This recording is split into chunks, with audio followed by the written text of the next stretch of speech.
Hello, welcome back to part 2 of the inventory system from scratch series. So last time we created a little menu that when you press a key on your keyboard, it opens and you can close it. And we added a lot of boilerplate code that we're going to use this episode. So we're going to basically fill out this menu, add a little grid to it, and maybe finish off the rest of the inventory and make it so you can have items and move items around. So to start off, we're going to go into our little inventory menu, into the setup widget, and we're going to start adding some logic for creating a grid.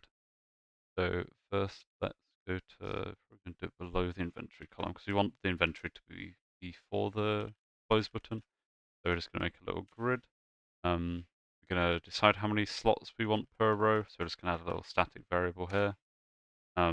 Going to be slots per row, so we're going to 5, and we have, if in here we defined an inventory size of 20, so we're going to have four rows of 5, and we will just make it so that the more you change this, it will just change the amount of rows there are. So we're going to add a variable to store the row count.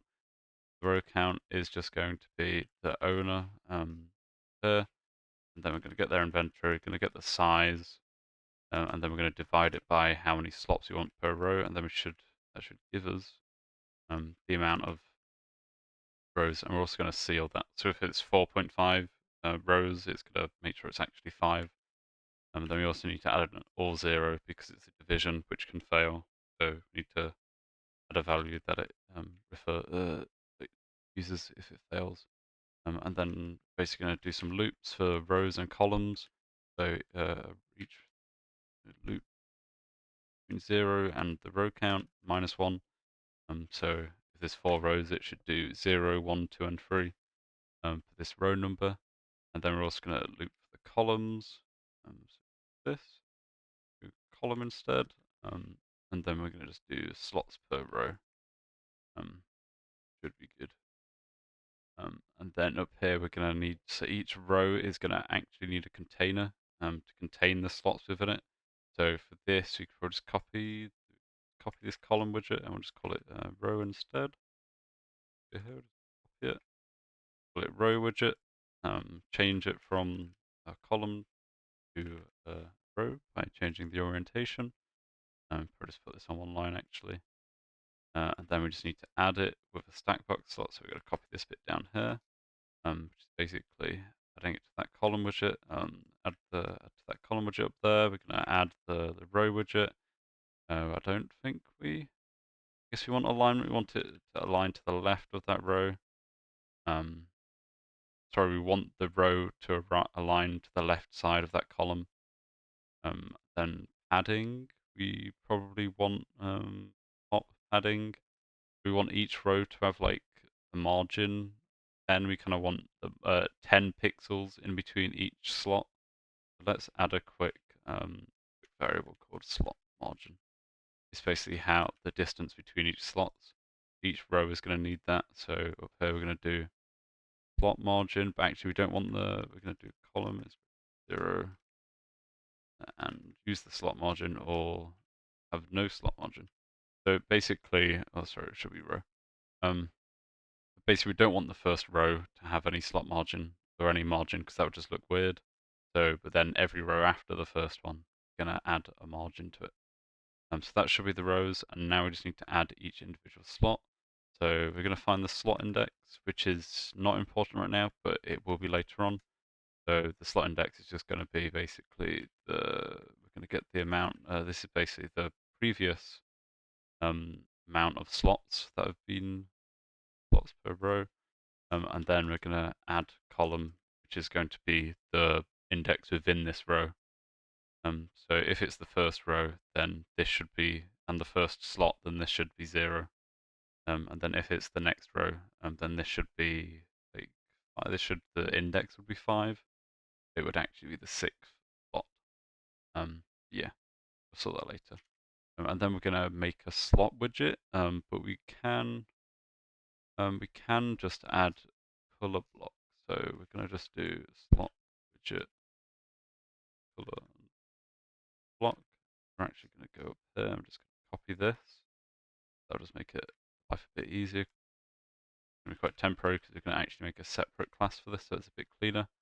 And then we're just going to copy this again. We're lazy. That. Then we're going to replace this with the row widget. We're going to add the slot widget to that row. And then alignment, we want it to be the left of that, like far left of that row.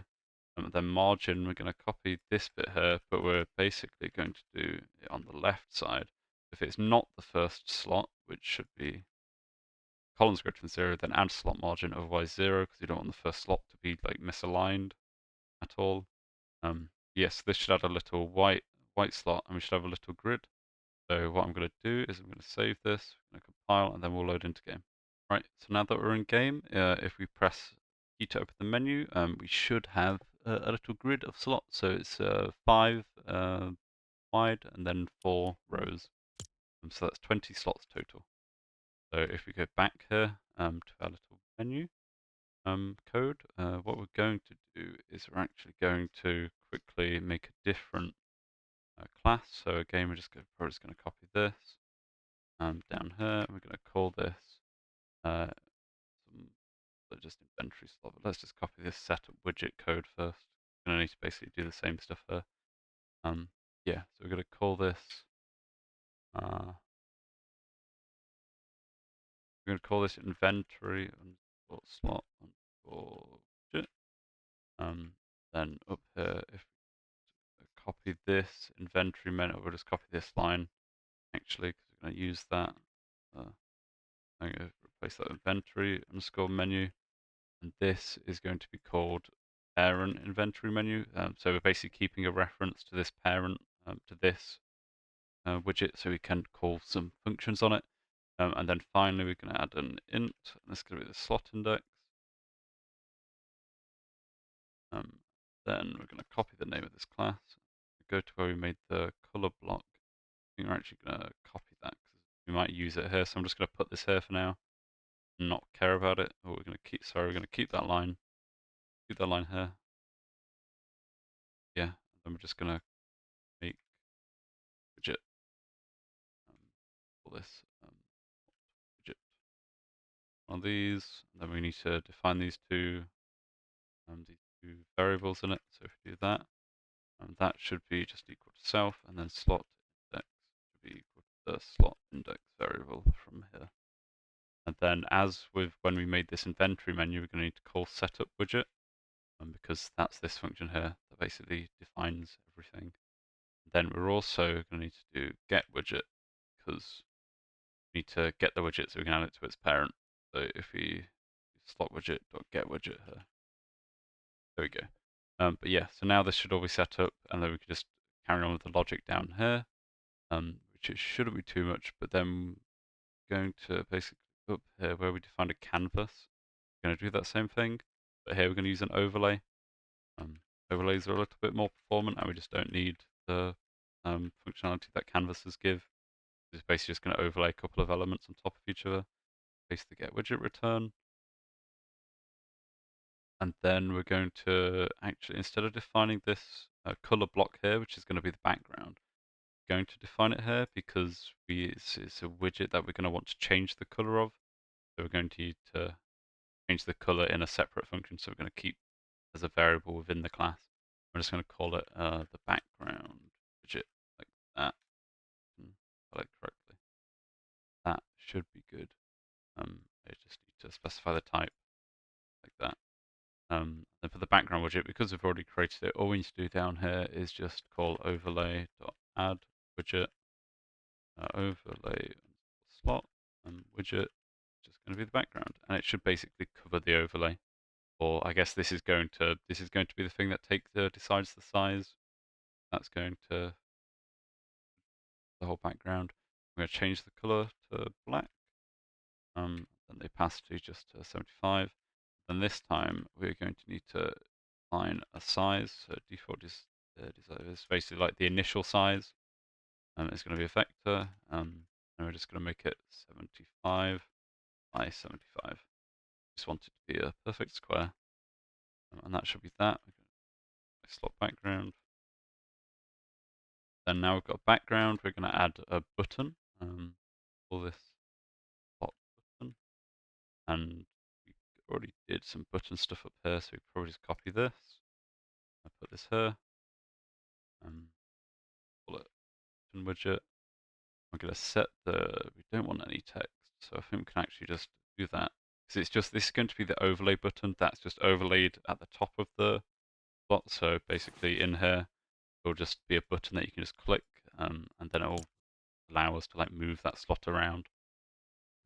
Yeah, so we're going to subscribe again. I'm going to copy this on close button pressed. It's just going to hold on button press, basically whenever the slot is pressed. For that, put that there. Then we need to add it to the overlay, so do that. Find a new overlay slot with the button widget inside. And then for alignment, we don't want any padding. We basically just want it to take up the whole slot. So we make the vertical and horizontal alignment to fill, which means it will just set the size of this button, the size of whatever the contents of the overlay are.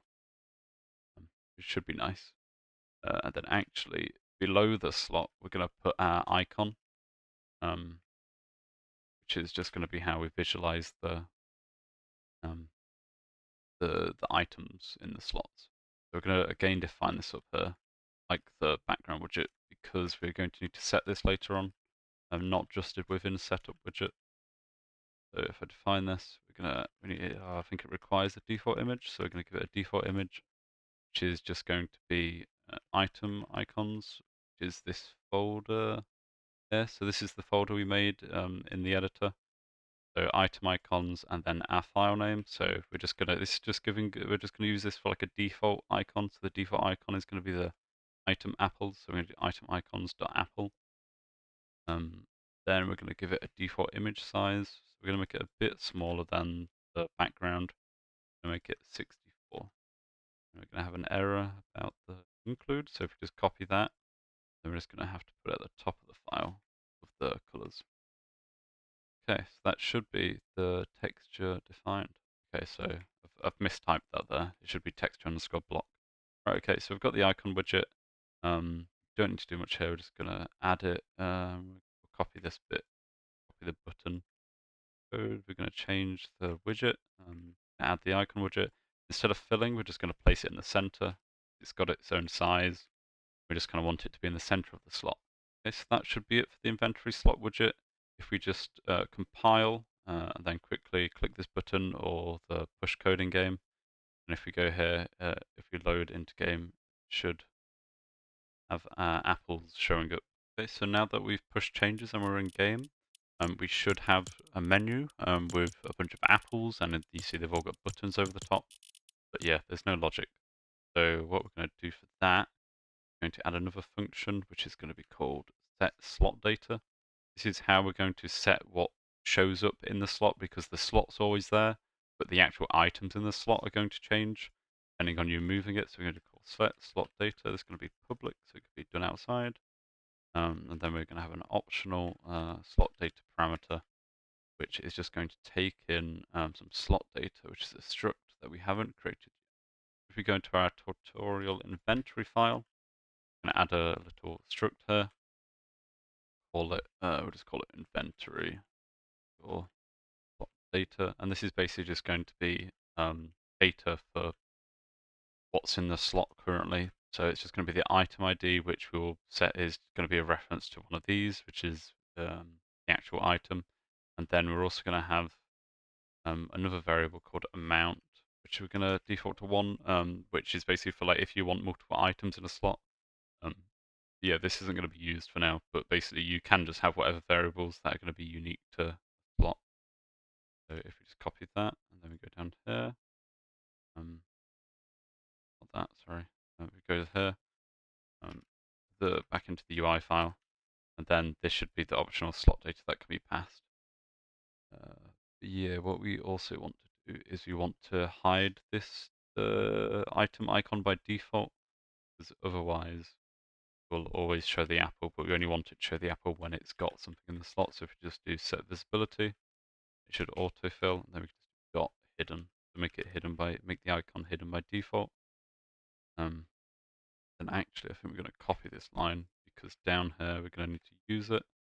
So we're going to basically check if slot data is supplied. So if slot data, the optional data has a value, then we're going to basically set up what's in that slot. Then if not, we're gonna, if there's no data in that slot, then we're just gonna hide the icon. If there is slot in the data, if there is data in that slot, then we're gonna make it visible again. Should be good. Then what we also want to do is you want to set this texture, because right now I've just given it a default texture that we don't care about. So we will actually set it to an item.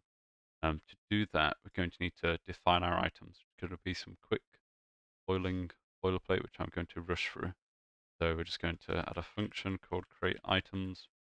This is where you're going to define all your items. So yeah, feel free to modify all this. I'm going to add another function called add item. It's going to be internal, so it can only be used within this module. And we're just going to pass in item, which is this little class we defined up here. And then we're also going to add a variable. It's going to be called items by ID, which is going to also be internal. We don't want anyone modifying it. And it's going to be a weak map. Don't need that ref. A weak map means that it is basically per session, and modules can't have normal variables. They need to be weak maps. So the key is the session, and then the actual value is our item map, which is going to be a map of item IDs to the actual item class. Then we're gonna need an include for this, I believe. If you hover over that, we should go verse org.situation, add that include. And yeah, so when we call add item, we're going to add item map. So we're going to call if items by ID, item ID equals item. Actually, we're going to need to index that again. We're going to need to index it by the session. Session can be different. Okay, there we go. Basically, we're going to attempt to set this. We're going to attempt to add this item to the map. Add a little error if it fails. But error failed. Register item with duplicate ID. So I've put the message as failed to register with, because the ID is duplicate, because that's probably the most likely reason it's failed to add it, because you've already added the item to the map. Guess there could be reasons. I'm not sure. Yeah, item to item ID. So we're just going to print something so we can just see all the items that are getting registered. And actually, up in create items, we're going to need to copy this. We're going to set that equal to map. So we're going to we basically just need to create a map for the current session, and then this acts as that map and sets a value in it. And then what we could do now up here, we could do add item, create a new item object, set the ID. This one's going to be an apple. We could do the next line. We're going to be a name. We'll sort that in a second. Icon texture. What we're going to do for that is we're going to steal this asset we've already defined. Let's set that. This is going to be an apple. We're going to use that texture asset. And then the name is going to need to be a message, because it's going to be user facing, which means that it needs to use this message type. It can't just be a basic string. We're going to define all those up here. So this is the same as this closed menu. This is like a localized string, so it can be used, translated automatically by UEFN. Okay, so we've defined our apple, so the item name is going to be apple.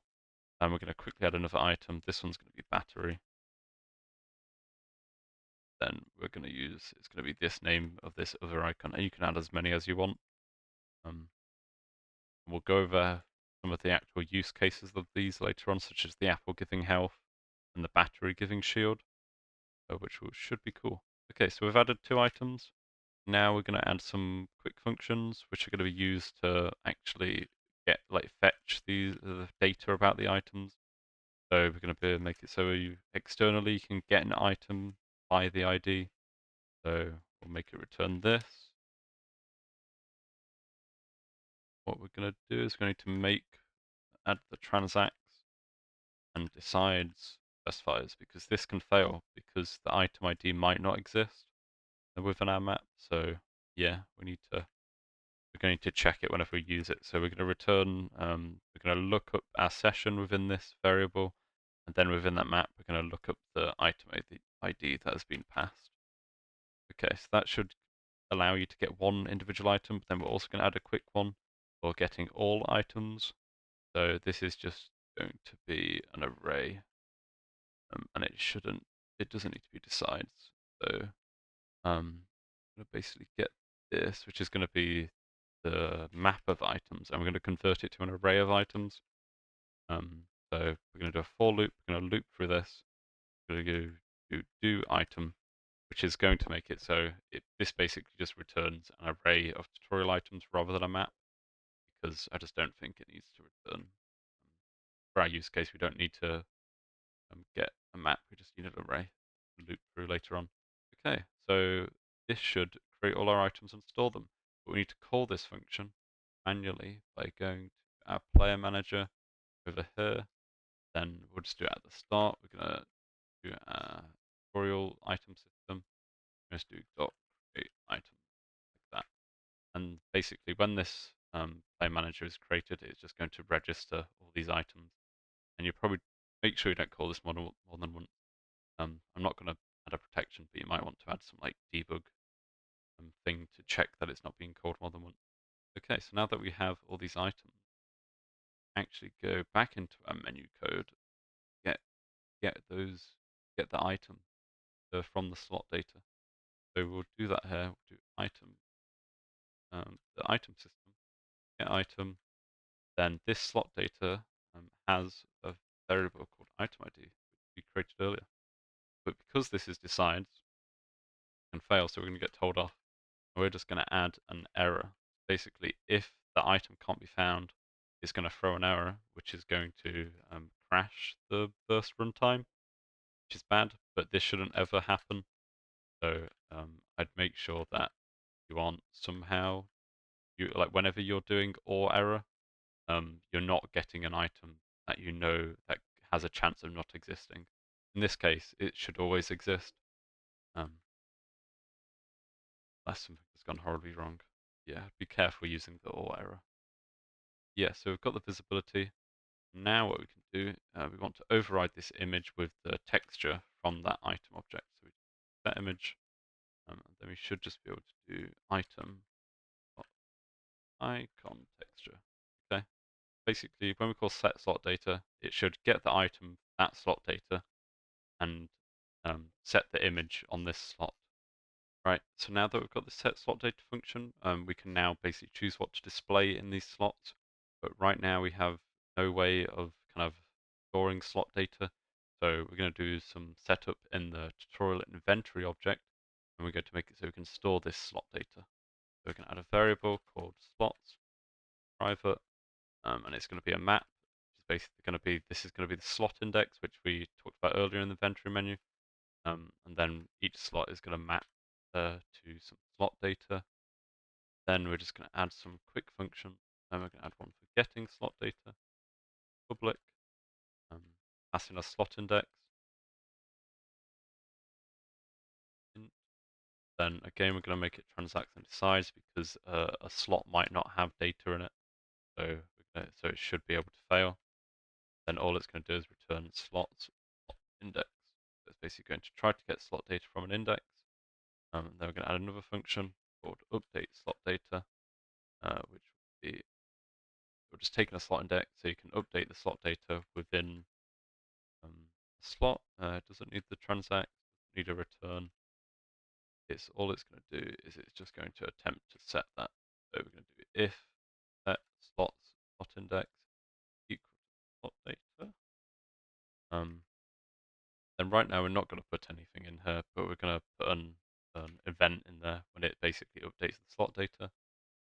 Then we're going to add one for clearing. So basically all we're doing right now is we're just doing some setup for, yeah, we're just doing some setup for getting items from an inventory. So yeah, basically this code here, we're going to need to replicate the onPlay removed. So we're going to copy this because we basically need to remove an item from our map again. Clear slot data, it's just going to remove the value from this. So for that, we're going to define a new map. It's going to be basically just copy the signature from that, the new slots map, and then we're going to set the slots equal to the new slots map. We're going to need to loop through the current slots map with slot index, then the slot, slot data. Then we're going to remove it. We're going to add it to the new map if it's not the slot index we want to remove. The slot index, slot data. Then this should basically remove it all. Remove this slot index or any data within it. Then again, we're going to have an event that we call here in a second. But yeah, before that, let's add a function for inserting slot data. Right now, these are just for kind of removing and updating. We just want a generic one which attempts to insert some data into the inventory. And we're not going to specify a slot because it's basically just insert data at the first available slot that we find. So we're going to return a value of logic, which is we're going to basically return whether this succeeded or failed. So find the first available slot. So we're going to loop through all the slot indexes. Fine. So slot index should just be from 0 to basically the maximum amount of slots in the inventory. This should go from 0 to 19. 19 is the max slot index. Should add up to 20. Then we're going to add a condition here, which is going to be not slots. This is basically, if we can't find any data in that slot, then we're going to insert the item there. Should be good for us. Then we're going to call this update slot data function, but we're going to basically say put the slot data in that slot. Then because we succeeded, we're going to return true. Then outside, we're going to return false. And it'll return false basically if this for loop finishes and we didn't find anywhere to put the data. Then we'll call insert slot data. Then we're going to add, we're going to quickly add the event that's going to be called whenever any slots are updated. And this is going to be used externally within the UI to basically watch this inventory, wait for any slots to be updated. So we're going to need an event, and the event has one parameter which is going to be an array of integers, which is going to be an array of slot indices. Yeah, so it's going to be an array of slot indices, which is the slot indexes that were updated. So we're just going to, there we go. And then we're just going to call this event each time a slot is updated. The reason it's an array is because there might be a case where you want to call that multiple slots are updated at once without doing this broadcast multiple times. So you would just call it once and then just put multiple slot indexes like that. Okay. But yeah, that should be it for this. We'll add a little bit more logic here later. Okay. If we go here, we're gonna go back to the main menu, and we're going to make it so that we're gonna listen for this slot data. So what we're gonna do, going to get basically where we define the slot widgets. After this, we're gonna add we're gonna call a function called update slot data. We will define it down here. This function is going to basically get all the data from the player's inventory and then update those slot widgets with that data. Yeah, so this is going to take in an optional parameter of modified slot. It's going to be an optional array of integers. It's basically linked to that, linked to this this parameter here. It's basically going to update all of these slots that were passed. And the reason it's optional is because no if no indices are passed, then we'll just update everything rather than just those ones specified. I'm going to make a variable called actually slot state, make an array of ints. We're going to make it equal to either this, if one's passed, we're going to make it equal to that, or we're going to just make it an empty array. Then we're going to add an if statement, which is going to be if no slot indices were passed, and we're just going to make, it's going to fill the array with basically all the slot indices, so it tries to update every slot. So it'll just be slot index 0 dot dot dot owner inventory size, and similar to this logic in the inventory where it basically tries to find the first slot, it's basically looping through every slot index available. We're going to do that here. That should be -1. So we're going to loop through every slot index, and then we're going to create an array that contains every slot index from 0 to 20. Okay, so now we have, these are the slots we want to update. We're just going to loop through them. Then we're going to attempt to update those slots. Then what we're going to do, we're going to need to store these slot widgets we created actually. So up here, where we're making slot widgets, we're going to need to store an array of them so that we can store them, so that we can access them from slot widgets. Make it equal to inventory slot, which is the class below. We are going to make that private. Yes. So basically have these slot widgets, and we just need to add our slot widget to that array. So yeah, there we're just going to add this slot widget, the for loop. Okay, now we should be able to get the slot widget down here. So down here we're going to get the slot widget and we're going to update it. So do slot widget equals, and should just be the same as the slot index. Right. Okay. Now we've got the slot widget. We're just going to use that palette. Update the slot data based on the players. We're just going to type to update the slot data based on the data we get from the player's inventory. We do optional slot data equals option, because it can be false. It might not have any data, so we're going to do owner.inventory. I'm going to call that function we made earlier for get slot data. So we're just going to pass in the slot index. This should potentially contain some slot data, and if not, it's going to pass false, and this will clear the visibility there. Okay, so that should now update, keep every slot updated with the data that's actually in that slot. But what we haven't done yet is we're not listening to this variable, the on slots updated. So if there's any changes to slot data, nothing is going to update in the UI. So we're going to need to add a quick, and that is going to be a bit confusing, but we're basically going to listen to events. So we're going to call it listen to, or create event listeners. It's going to be suspends because it's going to be async, and it's just going to be constantly running in the background, listening for that on slots updated event.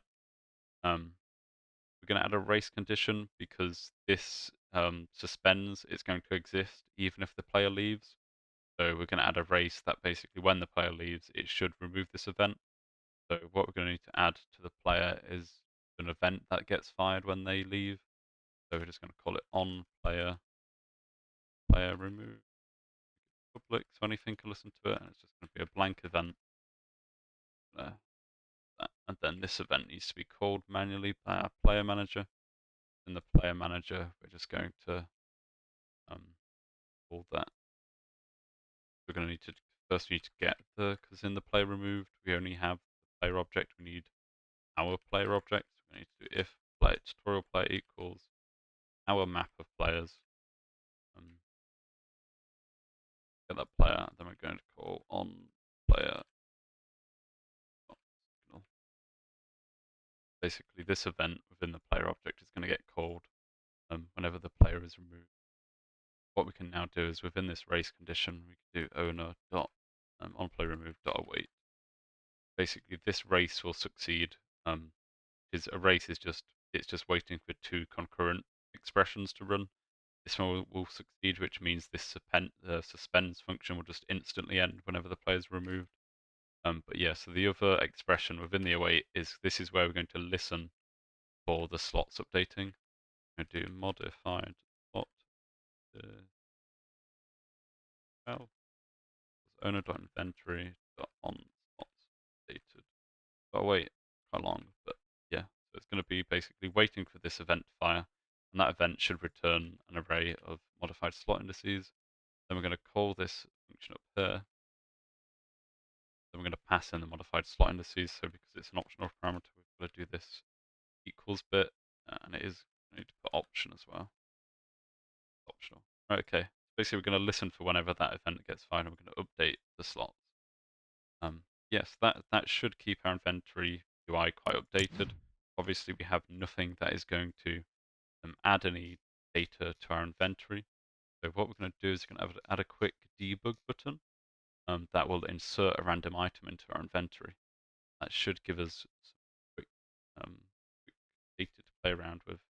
Also, we're going to need to call this because we've not actually called this function, so we're going to call it up here. And we're just going to spawn a new, basically like a new thread, a new async thing, which means it's not going to run with this code. It's going to run separately. Yeah, so we're going to create some buttons. I'm going to call action buttons because we're going to have more later on. So yeah, we're going to create a quick variable up here. This is going to be act box, and this is going to be the container that contains these buttons. Call it action row, and then we need to specify the orientation. Feel yeah, be a row, so horizontal. Actually, or not. Okay.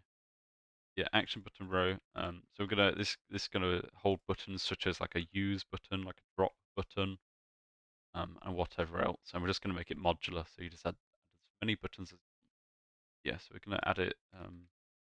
Gonna add the row just above the column button.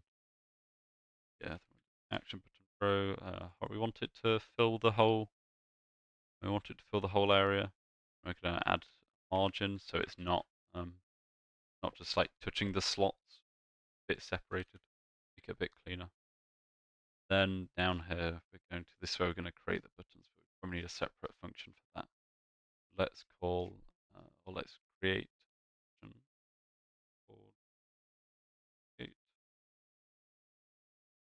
create action button. It's going to just be, going to be called right here. Yeah, in here, we're just going to, it's all the buttons need is some message. We're going to make it so it returns. We're going to make it so it returns the button widget, which is text underscore button base, which is what the button underscore quiet inherits from.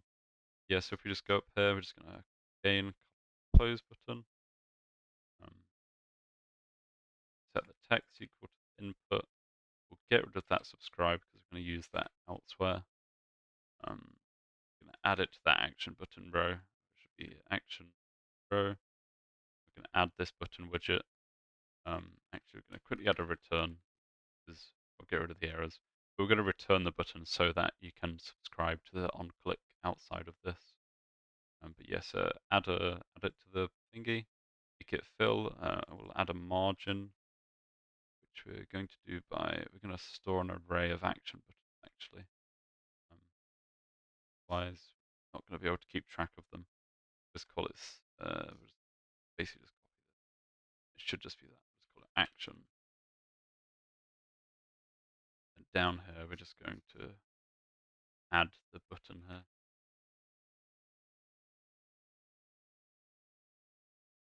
We're not going to use this too much right now, but I'm going to use it to know how many buttons exist. So as with earlier, we don't want margin unless it's like the second button. We don't want the first button to have any margin. So if it's not the first button, then add some margin on the left. If not, add no margin. Right. Okay. Then also along with this alignment here, we're going to do distribution equals 1.0. It's going to make it so buttons basically fill up the container. Should make it look a bit neater. Okay, so that's pretty simple. Now up here, we just do create action, create as many as we want. So I need to add a new message actually. So for now, I'm going to just create two buttons. We'll have one called use item, which we'll implement later on.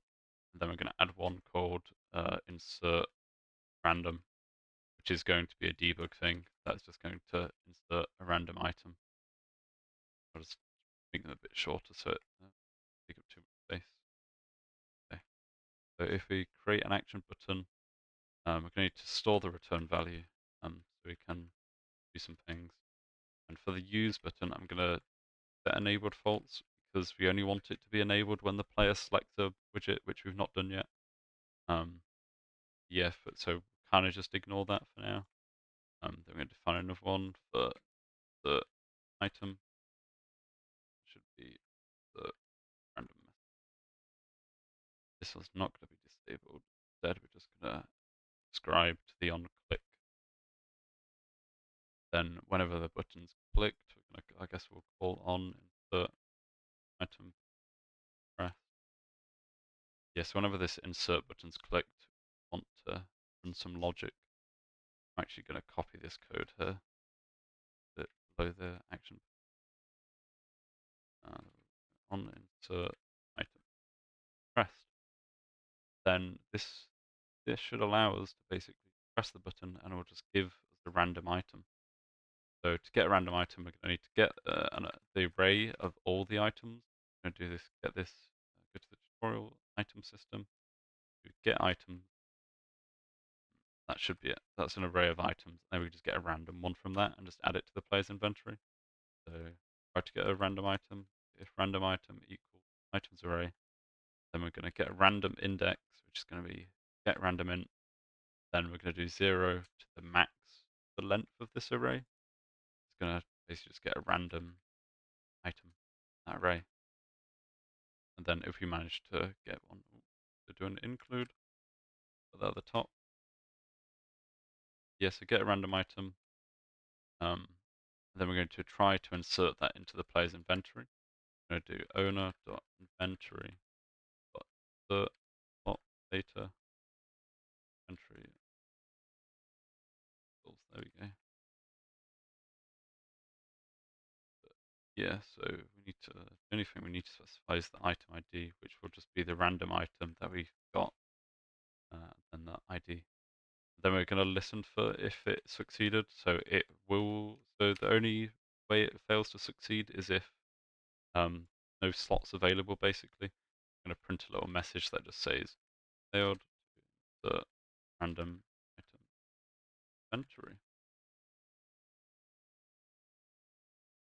Don't need to worry about that. We're actually going to add an else here because I want to just print if something failed so we know what's going on. We're just going to print that it failed to get a random item ID. Right, there we go. Yeah, so basically whenever we press this insert random button, it should find a random item and just add it to our inventory.